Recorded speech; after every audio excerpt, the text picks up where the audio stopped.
welcome back, everybody. Let me start by asking the question, if there was no coffee in our lives, would any of us be here this morning? Now, I'm not going to embarrass the tea drinkers by asking you all to raise your hands, but I appreciate that you're here too. But if you're not enough awake yet, our speaker is going to doubly caffeinate you this morning.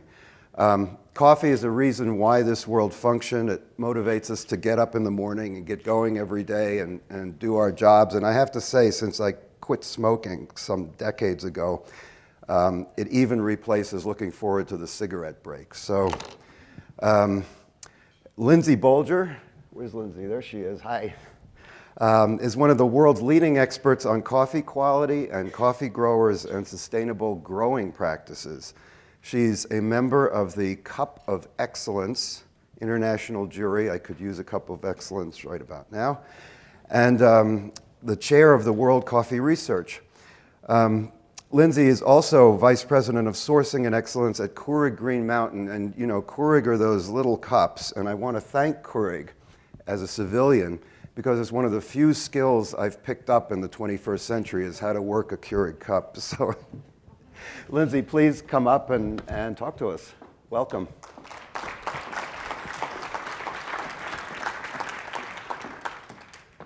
Thank you, Peter. You're welcome. Thanks, Peter, and good morning, everyone. You know, it's such a pleasure and an honor for me to join this conversation about innovation in agriculture. And it's something that is near and dear to my heart, near and dear to those of us at Keurig Green Mountain. Obviously, innovation is one of our lifebloods. It's part of our DNA. But we also know that innovation is growing to be an increasingly significant component of the world of agriculture. I mean, agriculture and agronomists have always been innovators. I remember as a child just poring over those old sort of black and white catalogs from the 1960s of the newest cotton gin and the latest seed caster and the latest harvesting equipment. Absolutely fascinating stuff. And I think that farmers, just by the virtue of having to use the resources that are at their disposal, are some of the most innovative people that I've ever met. And I'm talking about the farmers and people involved in farming in this room, as well as coffee farmers. When you are at the top of the mountain and there is no international harvester distributor or Stanley distributor or seed distributor down the road or down the mountain, you have to innovate. You have to use the resources that you have at your disposal. But in many ways, those resources just aren't enough. The tools that coffee farmers have been using over the last many generations just really aren't robust enough to ensure the next generation of coffee farmers have a chance at success. And I know that this is a common thread at this conference. It's certainly part of the conversation that we have with the many coffee farmers and coffee farming communities that we work with. And so that's why I'm very pleased to be part of this conversation. But before I start, and Peter, you sort of, you alluded to this. I certainly had at least a little caffeine this morning, but how many of you began your morning with a cup of coffee? Yes, job security, I love it. And how many of you plan to have at least 2 more by the end of the day? Yes, okay, I love this crowd because you represent about the average coffee consumer in the US. They're drinking about 2-3 cups of coffee a day, and I'm sure many of you are drinking more than that. And that's really keeps us focused, it keeps us energized, it's certainly the lifeblood of our company, but it's also a key income generator for hundreds of thousands, really millions of coffee farmers around the world. And that's really what I'd like to make the link here is the link between innovation in communities like we see here in Colorado, the work that Colorado State University has been doing with your partners to innovate, and think about how the spirit of innovation and the theme of innovation is resonating all the way up the mountain in Guatemala, in Uganda, in Rwanda, in Colombia, and Peru, and everywhere where coffee is grown. You know, and I loved seeing the video that ran earlier because I've been around the kitchen table with coffee farmers in some of the most remote places on the planet. And what I heard the families express on the video is what I hear from coffee farmers around the world. And the themes are this incredible sense of stewardship for the land and generational pride for the gift of the soil, the gift of the coffee trees, the gift that the environment has given them, and the gift that their generations before them have bestowed upon them, and also a love for the land, a true commitment, and just inseparable bond that they have with the land around them, as well as a real understanding of a need to innovate. The other common theme that I hear, and it's sometimes a painful one, is this real concern about keeping coffee farmers in the game and inspiring the next generation, their children, to continue to commit to a life of coffee farming. And we know that that's a challenge throughout the world, here in Colorado, here in the western states, pretty much anywhere agriculture is a key driving economic influence and sociological influence. We are all concerned about the next generation. Key issue for us in coffee. I should be advancing slides. I get a little carried away because I really like talking about this stuff.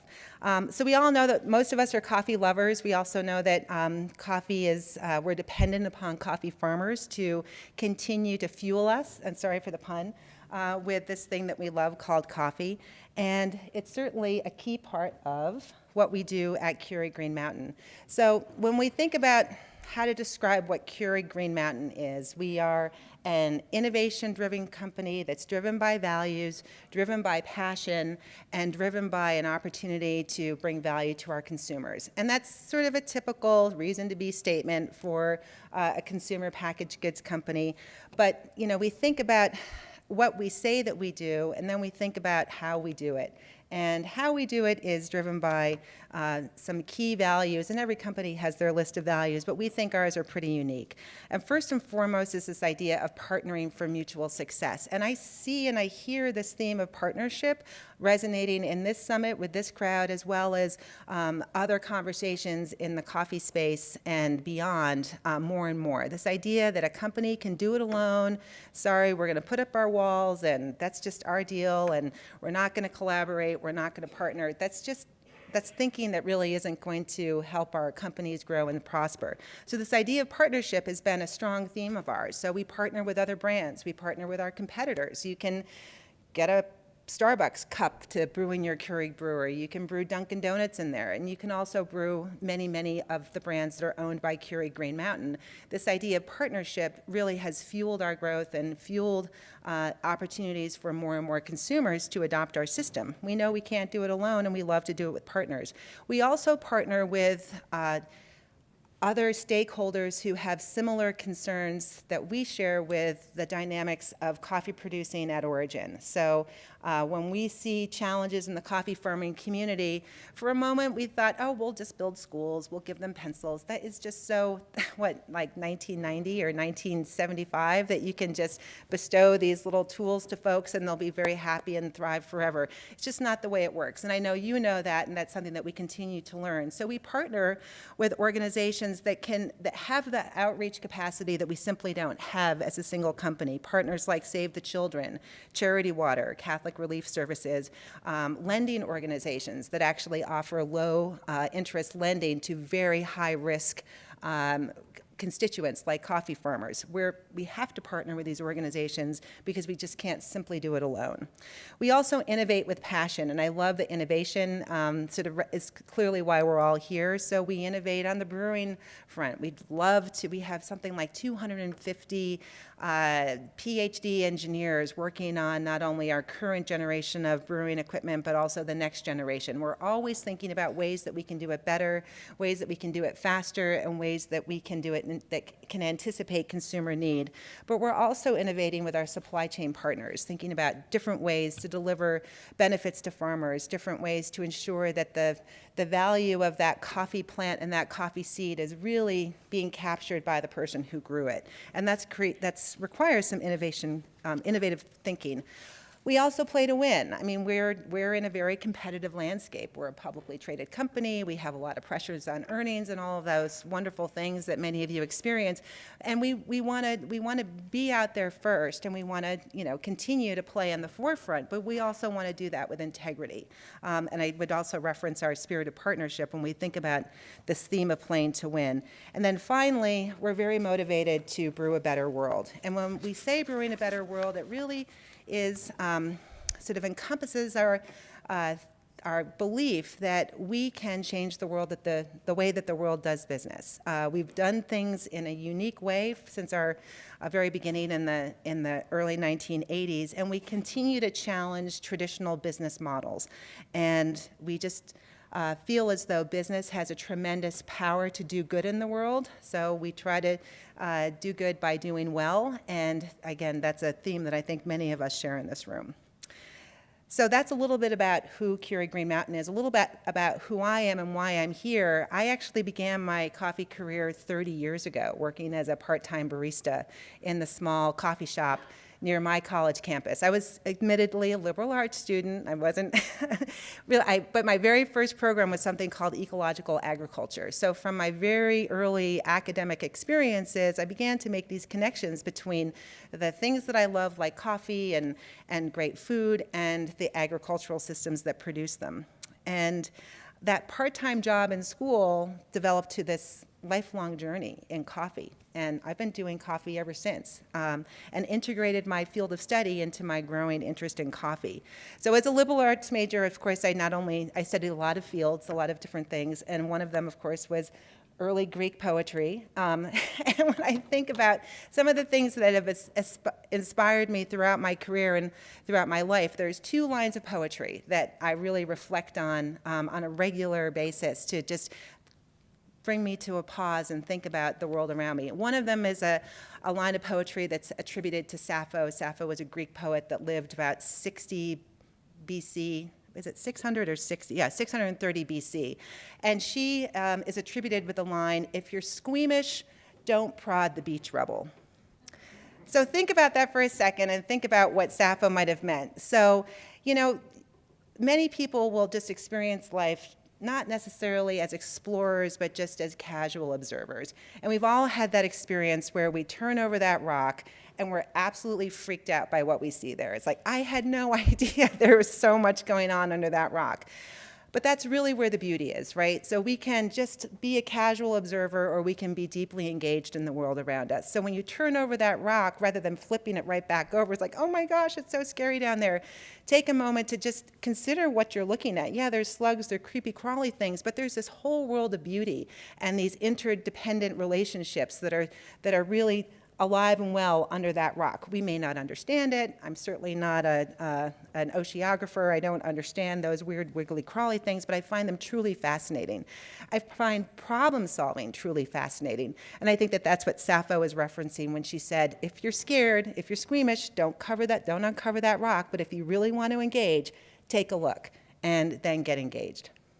The other line of poetry is attributed to Rubén Darío, a Nicaraguan modernist who wrote in the early 1900s that a single cup of black coffee contains as many problems and as many poems as a bottle of ink.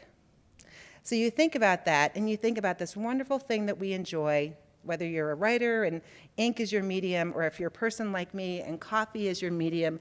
Think about all the things that coffee does to inspire us, but also think about the many, many challenges that are confronting the coffee agro-ecosystem and economic system, and they are many. And many of the challenges that I know you've been discussing over the last couple of days are the same challenges that coffee producers around the world are facing. Issues of climate change, issues of new and more vigorous pests that we just simply don't have the tools to combat, issues of aging plant material, rural to urban migration, higher cost of inputs, lower yields, and of course, just this changing dynamic and uncertainty of, am I doing something that I will actually get rewarded for? Will I ever get a return on this investment that I'm making in growing coffee? And those are some of the challenges that coffee farmers are facing. They're certainly not unique to coffee, certainly alive and well in agricultural systems around the world. but something that is certainly near and dear to my heart.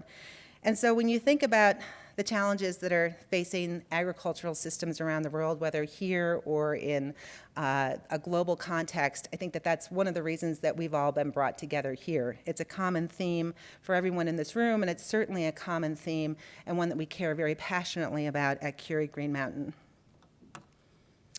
And is the future going to look like this, an empty cup of coffee? Yes, the horrors. Can you imagine a world without coffee? I certainly can't, and it certainly would be a huge inconvenience to me and my career, but to imagine a world where coffee farmers simply no longer can make an income from growing coffee. Imagine a world where their crops are continually failing, that no matter how many resources they pour onto their farms, they simply don't yield and give back. That's a real threat. And we all know that agriculture is in a very precarious place now, and has been for many years. But again, peering under that, whether it's peering under that rock and rather than running away, diving in and getting involved and engaged, or whether it's not just thinking about the beauty around us, but also the challenges that is sort of behind that beauty, is again an opportunity for engagement, and one that I know you've been living here at the summit for the last couple of days. And I'm sure you've dedicated your careers and your lives to it when I think about the academic community here at this esteemed institution. So our goal, of course, at Keurig Green Mountain is to ensure that your cup is never empty and that the farmers' fields continue to generate income and value to farmers. Our goal is to ensure that you'll have coffee for years to come, and then of course, to deliver on the goal, we have to engage with every actor in the supply chain. My job is to engage in coffee farmers and also the stakeholders that I can bring into that conversation to ensure that it's not just Keurig Green Mountain's voice that's at the table, but the voice of the many stakeholders that are joining us in that conversation. So just quickly, Keurig by the numbers, we've really had our share of success over the last many years. We have, this year, it's my job to buy over 225 million pounds of coffee. I'm not sure if that's a unit of measure that has any resonance here, but it's an awful lot of coffee. And we're purchasing coffee from over 20 different regions around the world. Many of these regions are remote. Most of them, if not all of them, are in developing economies, difficult to access, where infrastructure is challenged, but where there truly is a commitment and a dependency on coffee to generate livelihoods and incomes. We've also done a tremendous amount to innovate and re-energize the coffee space. Coffee in the United States was really experiencing flat growth in the late 90s, early 2000s. It wasn't a particularly exciting category.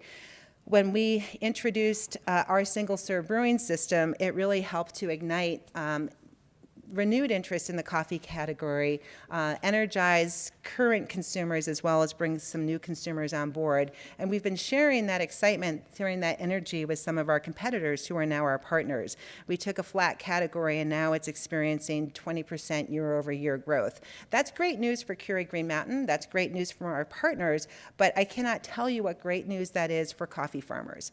When they see me showing up with an interest in buying more coffee from them than I did the year before, that's truly exciting to them. And when they see a company that's helping their industry grow and incentivizing them to invest in their industry, that's tremendously good news. So as excited I am about the growth in my own company, I'm especially excited about the opportunity that it creates for the current and future generations of coffee farmers. This last holiday season, 8 of the 10 coffee brewers that were sold, or 8 out of every 10 coffee brewers that were sold, were Keurig brewers. So we know that there's some excitement about the system. Consumers love the convenience, they love the variety, they love the quality, and I personally love that it ensures that I have to buy more and more coffee from more and more farmers year over year. But again, it's critical to our business and critical to those in our coffee supply chain to ensure that we're doing what we can to keep coffee in that cup. And again, that's why we're critically interested in creating and sustaining a resilient supply of coffee. So when I travel to countries like Guatemala, Nicaragua, Ethiopia, Uganda, places around the world where coffee is grown, these are the people that I connect with. A typical coffee farming family grows coffee in about 2 hectares of land. It's just about the size of farm that one family can manage and sustain. And there are millions of these coffee farmers around the world who are dependent upon coffee for their disposable income. Yes, they're involved in other agricultural endeavors. They could be producing fruits and vegetables, but that's mostly for their own consumption. But in most of the communities where we're active, coffee is the income generator for hundreds and thousands of families. So when we travel and we think about how we engage in the coffee producing world, we've always taken a very high touch approach. We don't leave those stones unturned. We really want to understand the challenges that coffee farmers and coffee farming communities are wrestling with. And like many of you, when you are aware, when you have knowledge that there are issues in a particular system, we feel absolutely obligated to engage in finding solutions to those challenges. It's our responsibility. With knowledge comes the responsibility to act. And we've been acting on our knowledge of the challenges that are existing and ever-changing in coffee-producing communities. And I know every single one of you in this room are also engaged in solving problems. You also feel deeply committed to being part of the solution. And that's why I love that we're part of this conversation with you. And we know that the quality of our coffee is directly dependent upon the quality of the relationships that we forge with coffee growing communities around the world. And our ability to work as far upstream in the coffee supply chain as possible helps us to ensure that our standards for quality, our standards for service, and the benefits that coffee can bring are clearly understood by all players in the supply chain. So when we think about the work of sustainable outreach, and most companies that are here in this room, and of course this great university is involved with this idea of sustainability, we practice it in 3 areas. We focus on whole farm planning and production, water stewardship and climate resilience, and supporting strong rural organizations.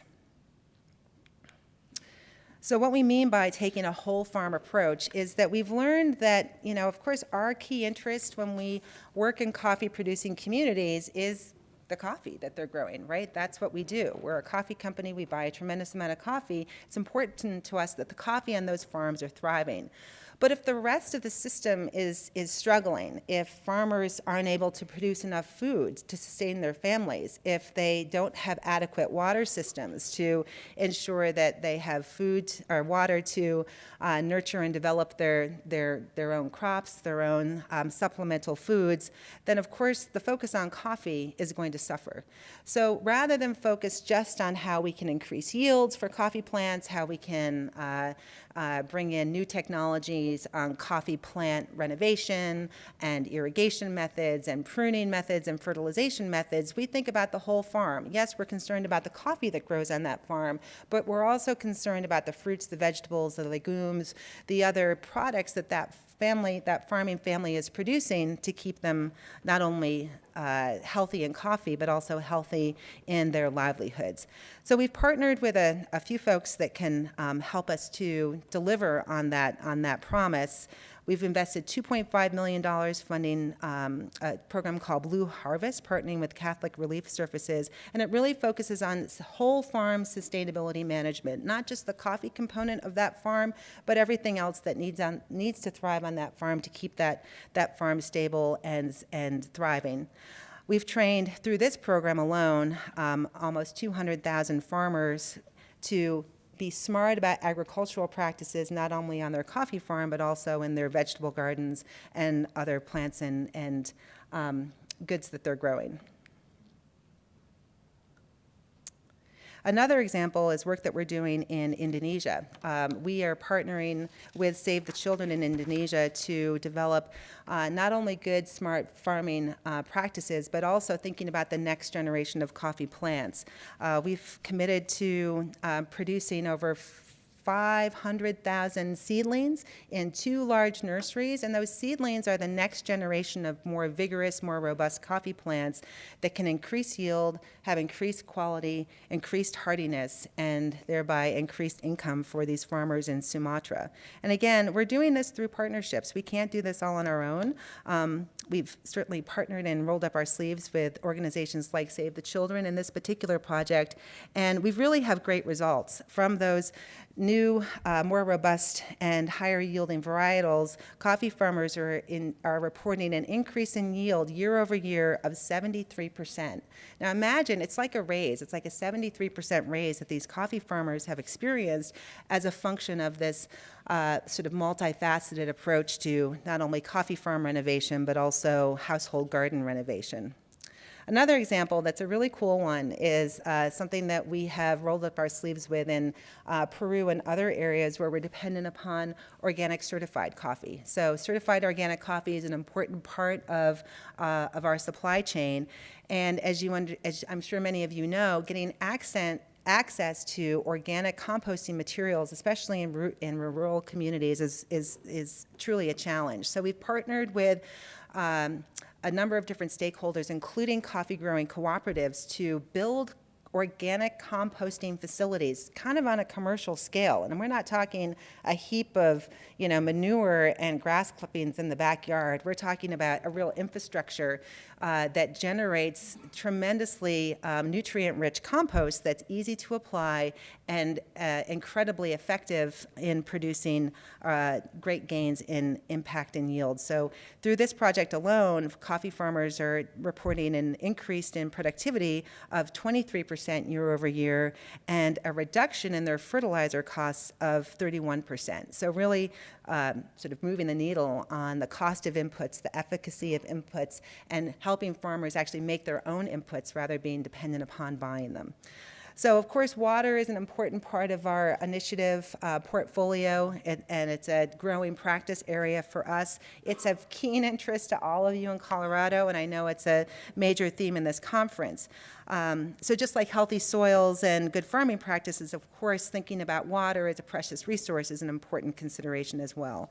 Of course, rainwater is critical to initiating coffee flowering. Sustained rains throughout the growing season ensure that the coffee fruit ripens properly and that the coffee seed inside, and do you all know that what we call a coffee bean is actually the seed of a fruit? So the coffee fruit is picked, the fruit is removed, and it's the seed inside that we roast and grind and brew to make that delicious beverage called coffee.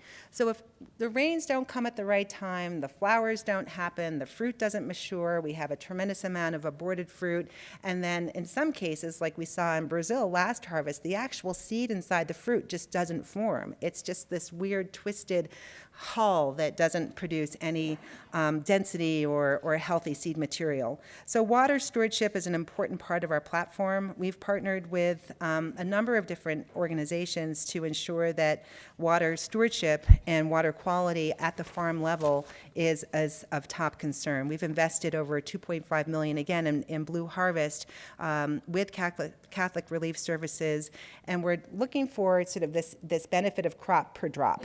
How much yield can you leverage with a single drop of water? And then, of course, looking and leveraging treatment of water post-harvest and ensuring that coffee-growing communities have access to clean, potable water so that their coffee communities can thrive. I won't go into the statistics that we're all aware of the issues with childhood health and nutrition that are all driven by poor quality water, but it's also a key area of interest of ours. Another thing that I'm particularly passionate about is really understanding the genetic health of what we call the global coffee plantation, if you will. And what we're learning is that the lack of genetic diversity in coffee that's currently under cultivation is incredibly anemic. We've partnered with World Coffee Research, which is based out of the Norman Borlaug Institute at Texas A&M. And this organization that is really funded by industry is really making some groundbreaking revelations about just how anemic this coffee supply is. We found that 98% of all coffee Arabica grown around the world is genetically identical. You all know the implications of that. You know that there could be tremendous pandemics in the world of coffee. There already have been. Back in the 1860s, the entire island of Ceylon, which was planted in coffee, was completely wiped out due to Laroya, or the coffee rust disease. I know rusts are something that abound in all agricultural crops, and rust has had a tremendous impact on coffee farms, particularly in Central and South America. This is a typical farm in Peru that was just decimated by coffee rust. So partnering with World Coffee Research, we're developing the next generation of coffee varietals through traditional plant breeding techniques, but through using technology to accelerate not only the breeding process, but the process of distributing more robust seeds, a wider array of seeds, and plant material to coffee farmers to ensure that they have a real selection to choose from, that they don't have to go back to the same seed over and over again, harvest after planting cycle to see the same results that are increasingly challenging and poor. So bringing more tools to coffee farmers is another very exciting piece. It's very innovative work that's being done by World Coffee Research, and something that we're really proud to support.